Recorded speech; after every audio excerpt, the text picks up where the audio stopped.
حبايبي عاملين ايه؟ يا رب كلكم تكونوا بخير. في البدايه كلنا بنصلي على الرسول. النهارده بنعمل مع بعضينا حبايبي الكوارع.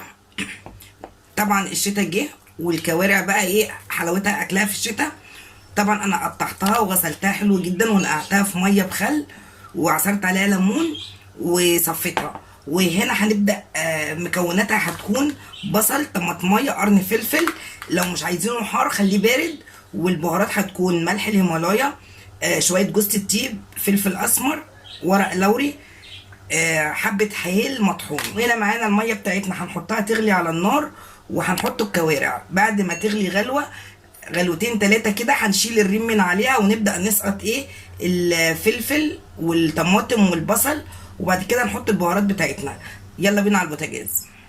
حبايبي ادي الميه بتغلي معانا، هنبدا نسقط الكوارع بتاعتنا. بسم الله الرحمن الرحيم.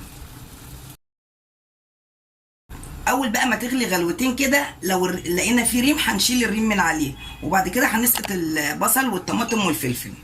ادي كده ايه هي غليت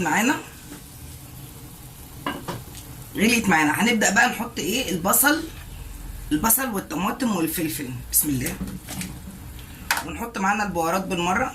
بسم الله الرحمن الرحيم. اللي هو ايه جوز الطيب والفلفل الاسمر وورق لوري والملح وحبه الحبهان المطحون. عبال بقى ما ده يستوي وياخد راحته هنبدا نعمل ايه، هنعمل جنب منه شويه عصبان مع بعضينا كده، بحيث عبال ما تستوي دي يبقى ايه عصبان وكوارع. هنعمل مع بعضينا ايه العصبان. فانا دايما بحب ان انا لما انضف العصبان اقطعها كده قطع صغيره، لان ما بحبش اخليه طويل واربطه بالخيط بيبقى مش حلو معايا.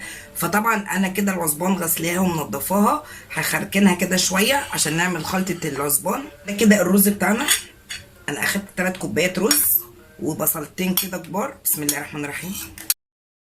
وهنا معايا شويه بقدونس، حزمه بقدونس كده. هنحط فلفل وملح. بقيت بهاراتنا بقى نحطها ايه في الميه بتاعت السليق، واحده واحده مع بعضينا عشان نبقى ايه منتوش. هنقلب حلو قوي كده.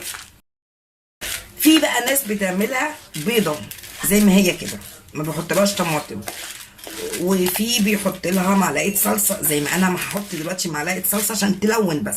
لكن هي برضو طعمها كده جميل جدا من غير طماطم ولا صلصه ولا اي حاجه. اي نوع صلصه عندك بقى ممكن ايه تحطي معلقه. طبعا ريحتها ما اقولكمش جميله جدا كده. بقى ناقصنا ايه بقى كده؟ احنا قلبناها كويس جدا، بس ناقصنا حاجه. نحط ايه زي معلقتين زيت كده، عشان برضو مش عايزين الرز بتاعنا يطلع معجن جوه العصبان، لا عشان يطلع حلو كده الرزايه برزايتها، فلازم نحط ايه زي معلقتين زيت. بسم الله الرحمن الرحيم. احنا ما نكترش الملح واحنا بنحطه مع الرز. ليه بقى؟ لان الميه اللي هنحطها هتكون متبهره وفيها برضو حاجات تانية هنعملها مع بعضينا عشان خاطر ما يطلعش معانا حادق. تمام. احنا نخلي بالنا من الملح، لو ان قلنا الملح ايه له خطوره برضو. في بقى كذا طريقه ان احنا نحشي بيها. في ناس بتمسك العصبانايه كده وتبدا تعبيها. انا هقول لكم على طريقه سهله جدا وجميله جدا بتساعدني وبتخليني اخلص بسرعه. طريقه القمع. بصوا انا جبت المقوره بحيث ان انا ازق بيها الرز. ده القمع جوه العصبان زي ما احنا شايفين الوضعيه، وهنحط الرز بالمعلقه ونبدا نزق ايه بالمقوره. حبايبي بصوا انا مش عايزه ايه العصبان تبقى مليانه قوي عشان ما تفرقعش مننا واحنا ايه بنسلقها. اهي كده سهله حبايبي الحشو بتاعها، وتكون كده مش مليانه بحيث انها ما تفرقعش معانا. هعمل بقيه الكميه وارجع لكم تاني. حبايبي ادينا خلصنا العصبان حشيناها، ولازم تبقى كده مفروده قوي معانا، وسايبين حته فاضيه من هنا وحته فاضيه من هنا عشان لما نسقطها في الميه ايه الرز ما يطلعش بره. وبرده لما اجي اسقط العصبان في الميه هقول لكم. ودي كده الميه اللي هنحط فيها العصبان. تمام. هنا هحط فيها بصله. بسم الله الرحمن الرحيم. وهنا معانا هيكون المكونات بتاعتنا ماجي، ورق لوري، فلفل اسمر، حبهان مطحون. مش هحط ملح. تمام. مش هحط ملح. ليه بقى؟ لان انا حاطه ملح في الرز، وهنا حاطه ماجي كده ايه هيبقى تعادل تمام جدا، مش هينفع نحط حاجه اكتر من كده بحيث ان ما يبقاش الاكل مملح معانا. هنروح بقى نحط الميه دي على النار تغلي، واول ما تغلي هنبدا نسقط العصبان معانا، بس مش كله طبعا، مش هنكبس الحله بحيث انه ما يفرقعش. هنحط نصهم والنص التاني نفس الحكايه، نطلع ده ونحط ده بحيث ان ما يفرقعش مننا. هنبدا نسقطها. بسم الله الرحمن الرحيم. هنوارب بقى الحله عشان ما تفرش مننا، وهنخلص الكميه ونرجع مع بعض تاني. ادي الكوارع طلعت معانا، هنبدا نعمل لها الصوص عشان نحطها على الطب ونحطها في الفرن شويه. هنبدا نعصر نص ليمونيه. بسم الله.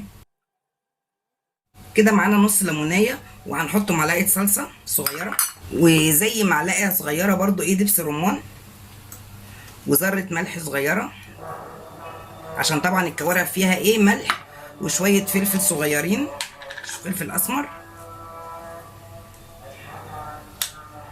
وزي فصين توم كده.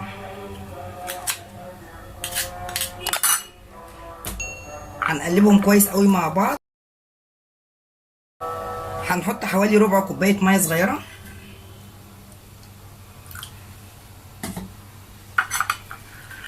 هنقلب بقى الخليط بتاعنا كله وهنحطه على الطب وندخلها الفرن.